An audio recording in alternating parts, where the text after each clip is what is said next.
Welcome to the Junior High Set 2 Marimba tutorial. The opening phrase takes a lot of finesse because it's essentially a chorale before we go into some moving 16th note triplets. So we're going to watch Mason open this up and a 1, 2, 1, breathe, and 1. So why don't you just go all the way to that first breath mark, Mason, and because it is soft, you'll notice that his hands don't need to move that fast, so he can honor the resonance of the instrument. Now it is a little bit higher in the range of the instrument, so you have to account for that as well, but let's keep track of how fast his hands move at this really gentle mezzo piano level.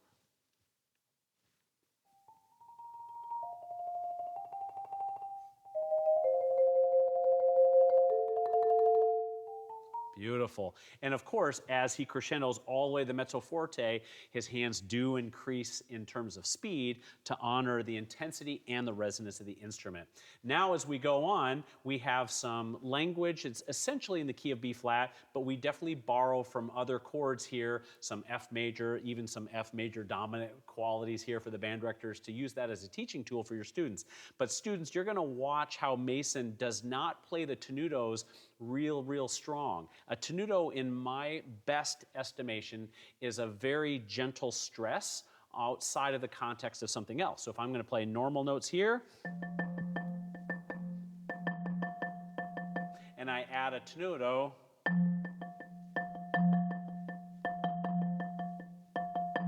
it's a little bit more important, but certainly not an accent. So watch how Mason does a great job here in all of the 16th note triplet material, how he adds emphasis to the high note, the B flat, then the G, and then the F twice, and he's at letter A. You'll notice that it's important to him, but because it's only a tenuto and not an accent, he doesn't overplay.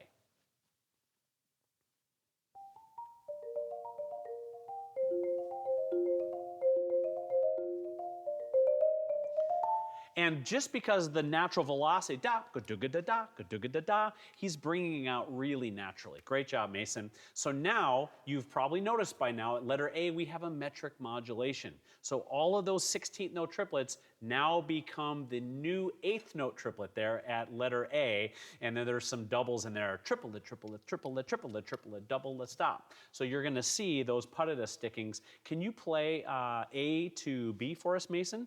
And watch, it's the same intensity level in terms of the accent quality that he just played, but he's now making it twice as fast in terms of meter. Beautiful job. And now we have some chromaticism, and then we have some introduced 16th notes getting us to letter B. Letter B, we definitely take a left turn harmonically, and we start to infer E flat. So can you play at letter B for us, Mason, and watch how he takes his left hand, and it really establishes that tonality, because we just ended here in essentially G minor. We have this in our ear, that leading tone, and all of a sudden at B we have 1 and 2 and 3 and 1, 2, 1 and 2 and 3 and 1, 2. So you'll hear that in your ear. So watch him establish that low E flat and then tuck it out of the way so he can bring the melodic aspect to light very quickly after he brings his left hand down. So maybe start at B if you can. 1 left, get it out of the way, and a 1, take 2, take 1, etc.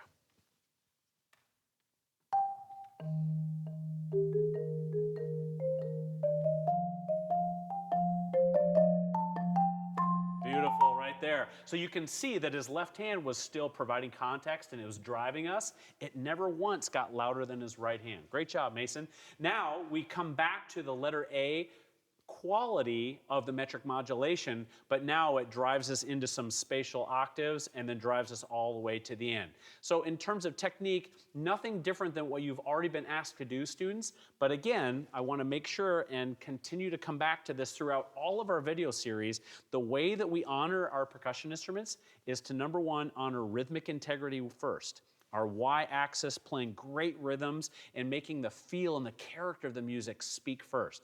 Then right after that, tone, accuracy, expression, so on and so forth. So can you play C to the N for us and bring us home there, Mason? And everyone watch how relaxed his hands are. His fingers are just gently wrapped around. His wrist is the primary motivator.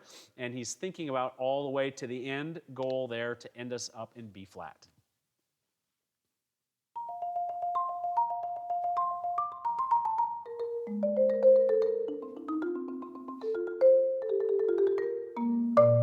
Digga digga digga digga da, dum bum. Really clear, big octave spread there for the finale. Stay relaxed. Look at all of your positioning on the keyboard so that the center of your body is in a consistent place. So the marimba feels very consistent to you when you go to play your different phrases. In fact, sometimes I like to mark in my music where the center of my body is so that now this F and this C feels the same every time I step up to play this phrase, rather than to not pay attention. Now the F and the C feel very different. So pay attention to your geography and your body placement. Play with a really relaxed technique like Mason is, and happy practicing. Well done, Mason.